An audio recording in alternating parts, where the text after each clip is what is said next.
ya zama kafiri. Mutumin da ya yarda da cewa akwai annabi bayan annabi ya zama kafiri.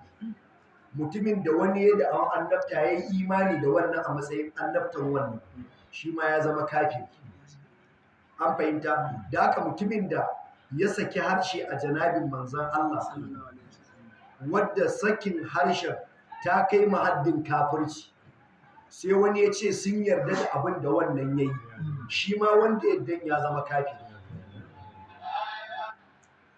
An fahimta?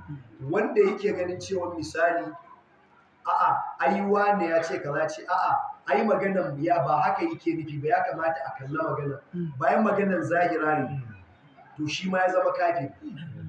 Da haka alhaqqu ahaqqu an yutuba.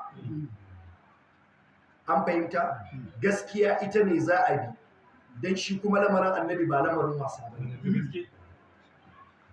Da haka misali kamar yadda ake faɗi ba Yahude da ya gaba inda zai yi penetrating musulmi sai ya hayar wadda Allah ya rubuta mata da taɓewa daga cikin masu da'awar musulunci, sai aiki a ƙwaƙwalensu ba tare da yi musu tiyata saboda yana da kuɗi.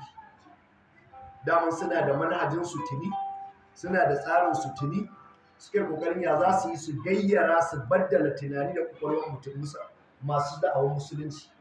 To in suka gayyara, to tunda suna da immunity na rigar, to za su faɗi abin da suka ga dama su